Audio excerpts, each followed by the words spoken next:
Well, I was right. The other week, I put a video up about the A7IV based on the specifications that they were talking about at the time.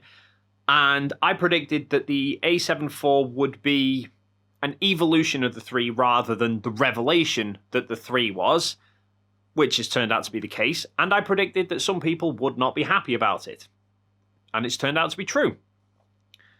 And it's a shame, because overall, the A7IV is a great upgrade, I think, from what I've seen. Haven't tried it, but from what I've seen, it's a great upgrade on the 3 in near enough every respect. But people are still pissy about it for one or two pointless reasons. The main one I haven't seen people stop complaining about has been the 4K 60 cropped.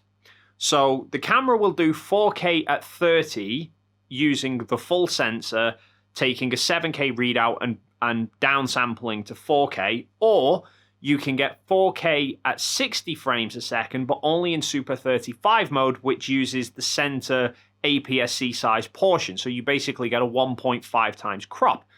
And a lot of people aren't happy about this, saying, why has the A7IV got a 1.5 times crop? Why can't it be like the A7S III?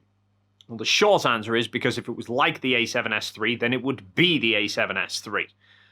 The main reason I believe that it doesn't have 4K 60 at full readout is because to read out a full sensor is more information. Sony traditionally downsample more information to produce their 4K files. So to try and take like a 7K readout 60 times per second and downsample it to 4K is a hell of a lot more processing power, but more importantly, it's a lot more information that the sensor has to be able to shift.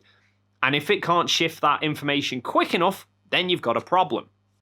Now, yes, sure, Sony could have developed a better sensor with a faster readout speed that could handle full frame 4K 60 FPS.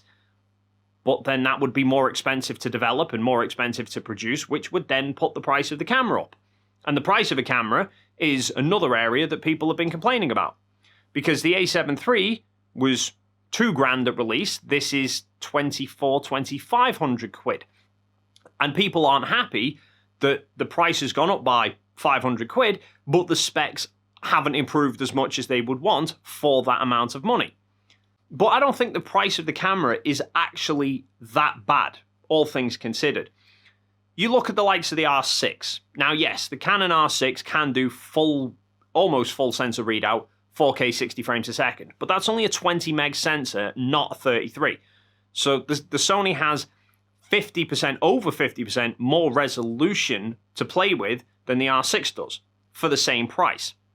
Yes, the R6 can do 12 frames a second mechanical and 20 frames a second electronic, whereas the A7IV, as I predicted, is still capped at 10 frames a second for both, like all of Sony's A7s, which, sure, might be a little bit disappointing, but Sony have at least given it the A1 autofocusing system. Yes, there's some key aspects of the A7 IV aren't improved where people wanted it to improve. They haven't got full sensor 4K 60 frames a second. They haven't got faster shooting speeds.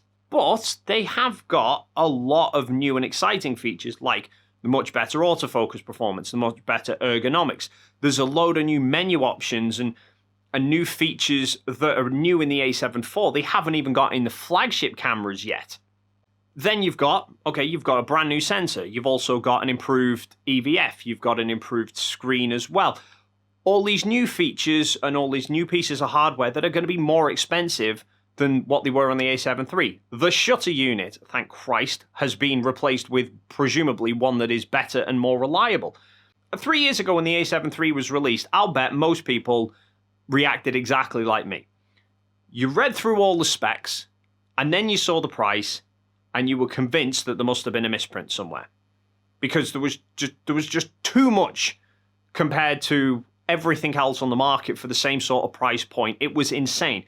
And I speculated the other week that I thought the A7 III was being sold a lot cheaper than it should have been. Granted, I used the word loss leader and I got my head bitten off by a few people.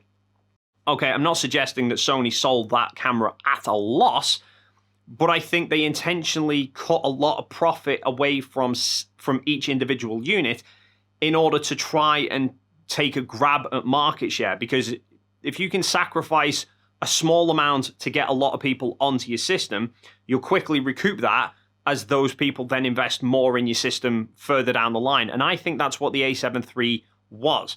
When you compare it up to other $2,000 cameras at the time, it pissed over everything. But not only that, look at how much of a difference there was between the previous generations and the other cameras within the lineup. The original A7 to the A7R, there was a similar sort of price gap. The performance was night and day. Same with the A7 II to the A7R2. In every regards of the A7R2 was better than the A7 II. Not just in sheer resolution, but despite the higher resolution, it had better noise performance, better dynamic range, it had better autofocusing, it had better video features. It was better in every respect to the A7 version, because the A7 was just a watered down budget version of the R series. Then the 3 came along and actually matched or exceeded the R3 in a lot more specifications. It had a better autofocusing system. It had better noise performance. It had full sensor 6K rather than pixel bin to 5K and then downsampled like the R was. I think the A7 III could have been sold closer to $2,400 and people still would have lapped it up for what you got. But I think Sony intentionally made it that cheap to grab people's attention, and grab it they did. But part of this now has surely got to be just a correction for how much we saved with the A7 III. I think people have expected too much because of that camera now. They've lost sight of what is realistic long term. So part of it is correction. Part of it is naturally prices get more expensive. It's been 3 years since the A7 III was released. You've got inflation to consider. $2,000 that the A7 III cost back in 2018, factoring for inflation in 2021, is closer to $2,200. So part of it, I think, is a correction. Part of it is the fact that prices do naturally get more expensive. And part of it is going to be the fact that parts are more expensive. There are more expensive parts within that A7 IV than there were in the A7 III. But there's another big factor that's been at play since the A7 III was launched, recently at least. And no, I'm not talking about COVID. I'm talking about the chip shortage, which was caused by COVID, but by the by. There's been a massive chip shortage for nigh on 2 years now, which has put the price up for everything, because there's a shortage of supply, but there's still a load of demand. So that bumps up the price for everything. People have to pay more in order to get the limited supply. Graphics cards. There was graphics cards that were being launched just before COVID struck that were going on the market brand new with an RRP of 350 to 400 quid. Then the chip shortage hit. You couldn't find them anywhere. People were scalping them up left, right, and center and selling them for 3 times the price. Now they're back in stock and you can actually buy them. But even now, straight from retailers, they're still charging double what they originally were, just because they're still in short supply. So part of that has got to have played a factor in the A7 IV as well, just because it wouldn't surprise me if Sony were having to pay more to get all of the materials in to produce these cameras. That has to get passed on to the consumer. So it's unsurprising, really, that the A7 IV is more expensive than the A7 III. But I do think it's somewhat justified. One, given the market that we're in, given the situation that the world is currently facing, but also, it is a much better camera. Personally, I really like the look of the A7 IV. I despise watching Gerald Undun's videos now, because it happens all the time. I know something's coming out, and I think, yeah, it's going to be nice. I don't really need it. You know, I thought, I'm happy with the A7 III. The A7 IV will be a bit of an improvement. I'm not too fussed about it. And then I watched his video and went through all the thorough details, and now I'm thinking, maybe I should. Maybe. Haven't got any money to buy it, but if I did, then I would. So sure, you could be pissed that it doesn't do full sensor 4K 60 FPS, but in reality, there's only 3 ways that would likely happen.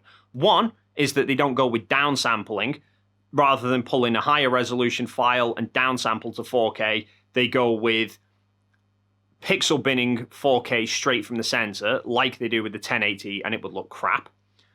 2 would be that they don't have as high a resolution sensor to contend with in the first place, so it didn't get bumped up to 33 megapixels, maybe it's stuck at 24, but then that would detract from the photography aspect, and then it would be more video focused than hybrid. Or 3 would be that Sony made a better 33 meg sensor that had faster readout speeds, which would then bump up the price of the camera. I mean, and you'll get some people who say, oh, yeah, they could do it. They're just doing it to protect the A7S3, or they're doing it to protect the A1. In reality, those are cameras that are far more expensive. And yes, they could make the A7 IV as good as the A7S3, but then it would be the same price as the A7S3. They could make a camera that had the video quality of an A7S3 with the image performance and the stills capabilities of an A1. It would be then better than both of them and about $9,000. I mean, basically, if you summarize it, people have now pissed off that a $2,500 camera is not as good in some specifications as a camera that's $1,000 more expensive, or a camera that's nearly double the price. That's like me saying, why the fuck is my family hatchback not capable of doing 200 mile an hour like a $100,000 supercar can? Why? They could make my car do 200 mile an hour if they bothered to try, but, you know, they're just doing it to protect the really high-end sports cars, aren't they?